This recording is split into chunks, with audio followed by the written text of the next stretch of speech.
If you're moving to Dallas from out of state, you probably noticed something. You keep seeing neighborhoods with resort style pools, clubhouses, maybe even a crystal lagoon. But here's what most people don't realize. Those just aren't neighborhoods. They're part of an entire neighborhood type. It's completely changed the way that families live in Dallas over the last 20 to 25 years. Today, I'm taking you inside 3 of the best examples, including one community you can get into for under $300,000. So we're looking at Windsong Ranch here in Prosper, Stonebridge Ranch in McKinney, and Mira Lagos in Grand Prairie. So this way you can understand what a type 1 neighborhood really is, what it costs to live here, and whether it's actually the right fit for your family. So before we start walking around, I want to give you a framework that I think makes searching for a home in Dallas a lot easier. Instead of comparing 50 different suburbs one by one, I break down Dallas into 5 different neighborhood types. And today we're talking about type 1, which is master planned living areas. There's an important distinction. A master planned living area is an area of Dallas where master planned communities have become one of the defining ways that families choose to live. That's why we're here in Prosper. Prosper has older neighborhoods too, but over the last couple decades, it's become known for communities like Windsong Ranch, Star Trail, and several others that have shaped what living here feels like. You'll find the same pattern in suburbs like McKinney, Frisco, Little Elm, Mansfield, and even parts of Grand Prairie. Today, we're using 3 different communities to help you understand one neighborhood type. We're going to use it to explain what makes a type 1 master plan living area work, and then we'll compare it to a couple of other communities around Dallas that deliver the same kind of lifestyle in their own way. All right, let's talk entry point. So if you were trying to get into Windsong Ranch today, the cheapest way would be through, like, we've got pre-owned villas and there's townhouses in Windsong Ranch as well. And those are going for under $400,000 right now. I had to actually come out here and show you some houses. Now, if you have a look at this house behind me, right over my shoulder, this home is on the market right now, and the asking price is just $888,000. Now, let's just say you put down 20% with today's interest rates. That means your principal and your interest payment probably going to be around $4,500 a month. Add in your property taxes, they'll be around $1,400 a month for where we're at. Homeowners insurance, call it $300 a month. And your HOA dues here in Windsong Ranch, you know, they're around $190 a month too. So all in, you're looking roughly at around $6,400 a month, and that's before you get into utilities and maintenance. And one of the things that makes Windsong Ranch so special is that there's 2 elementary schools inside the community. The middle schools just outside the community. Well, one of them's in, the other one's out. And the high school, it's less than a mile away, depending on where you live inside Windsong Ranch. Now, the HOA isn't just maintaining the common grounds.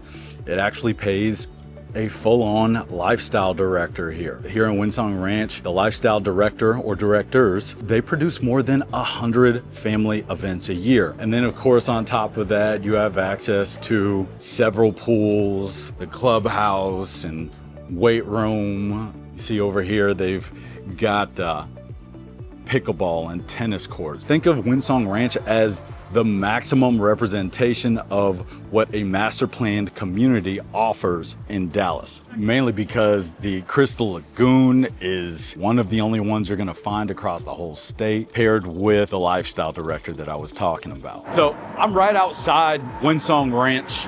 Retail, restaurants, Ayers Cook Children's Hospital, Home Depot, grocery store, all around here. I mean, and we're on the main intersection, which is 380 and Windsong Ranch Boulevard. Now, in a frontier suburb, you may have beautiful brand new neighborhood, but the next grocery store might still be under construction. Maybe the shopping center is coming next year. Maybe another elementary school is planned. But again, in a type 1 living area, a lot of those conveniences are already a part of everyday life. All right, now we're gonna stay right here in Windsong Ranch, but I want you to think bigger than just this community. One of the reasons I built this framework is so that you can understand the same lifestyle in different parts of the Dallas metro. So while I'm standing here in Prosper, I want to head over, at least mentally, to McKinney for a minute, because Stonebridge Ranch is one of the great examples of this type 1 lifestyle. The entry point is surprisingly approachable, and you can still find pre-owned single family homes under $350,000. Now, for our example, let's use a home listed at $600,000 with 20% down in today's rates. Principal and interest lands at around $3,000 a month. Taxes at about $750 a month. Insurance, another $200 a month. And the HOA works out to around $85 a month. So your monthly housing payment comes out to around $4,000. Now, for less than $90 a month, you're getting access to more than 5,000 acres spread across 75 villages with over 500 acres of parks, lakes, aquatic facilities, tennis and pickleball courts. And separately owned and ran is Stonebridge Ranch Country Club and Golf Course, which is right there in the middle of it all. And Stonebridge Ranch is flat out one of the best HOA values that you're going to find anywhere in the Dallas metro. And this next one is interesting because it proves that type 1 isn't just a North Dallas thing. And before we do go there, I'm Tommy Wooten, putting the woot woot in real estate. I'm Dallas born and raised, and I've been helping people move to and around the Dallas metro for more than 16 years. Now, if you're really trying to make sense of this Dallas neighborhood type, I put together a Dallas relocation guide to help you break down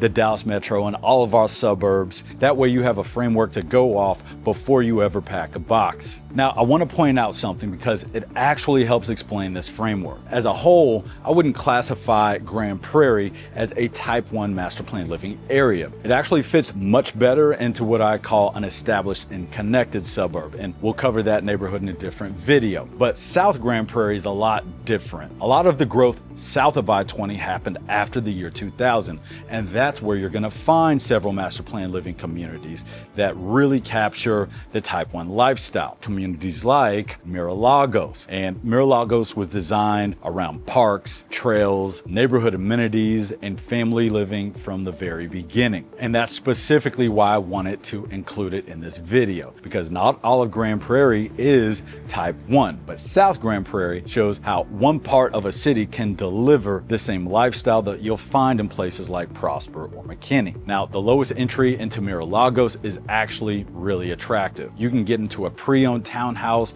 built in 2021 for under $300,000. Now, those do carry HOA dues closer to $260 a month. Now, for this single family example, I want to use a 4-bedroom home listed at $500,000. Put down 20%. Principal and interest comes out to around $2,500 a month. Now, taxes add roughly around $700 a month. Insurance, another $180 a month. And the HOA on this particular home is only around $50 a month.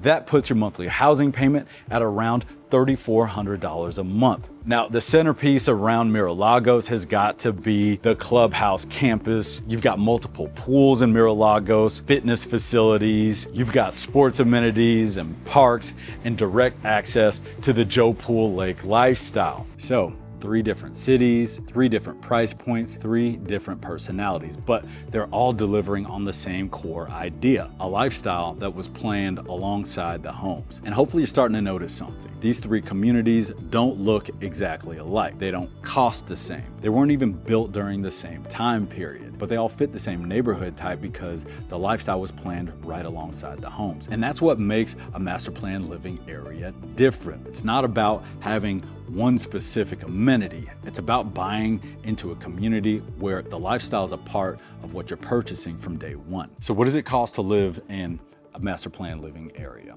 I mean, one thing that people are surprised by is that a type 1 area doesn't automatically mean private schools. I mean, most families send their kids to public schools, so you're not budgeting another $20,000 or $30,000 every year for tuition. Depending on where you buy, that could mean Prosper ISD, McKinney ISD, Mira Lagos is in Mansfield ISD, or maybe there's another school district that you're looking at. Look, the extra cost usually shows up elsewhere. And I talked about those HOA dues. You have some master plan living communities that offer mud or PID tax assessments. But you're also getting amenities that a lot of families use every week without paying separate membership fees. Another benefit is convenience. I mean, like I showed you, we're talking about grocery stores, restaurants, hospitals and dentist offices. I mean, these everyday conveniences and services are usually planned into the area instead of showing up years later. And when you look at the difference between a type 1 neighborhood and a type 4, which is the frontier suburbs, as in where Dallas is growing, that's a big difference. In the frontier suburbs, a lot of homes come first. I mean, even where we're at now, the homes came first and then the commercial aspect came afterward. You're probably asking, who actually loves type 1 living? Pretty easy to see. It's families with kids, people relocating from another state who want a neighborhood that's easy to plug into, buyers who enjoy walking trails and neighborhood pools and having things to do close to home. Now, is it perfect? No. HOA rules can be stricter. A lot of these communities were designed with kids in mind, so there's an abundance of kids and traffic around the elementary schools. Depending on where you choose, getting to downtown Dallas can take a while if you're dealing with rush hour traffic. But if your priority is having a community that's ready for family life from day one, then a master plan living area is really, really tough to beat. I want you to subscribe because I'm going to do videos on all of the 5 types of Dallas neighborhoods. So you're gonna wanna come back and see what those are about. We still have to get into type 2, our established and connected suburbs. Type 3, our premier suburbs. We talked about type 4. And then there's type 5, the Dallas core, where that urban energy is. Now, I'd love to hear from you in the comments. Which of these 3 communities would you choose? Windsong Ranch, Stonebridge Ranch, or Mira Lagos? And if you're planning your move to Dallas, don't forget to go download my Dallas relocation guide at dallasrelocationinfo.com. It walks you through all this framework and it'll really help you break down Dallas in a way that's a lot easier than just picking and choosing a suburb based on a video. Thank you so much for watching, and I'll see you next Sunday. Woo woo.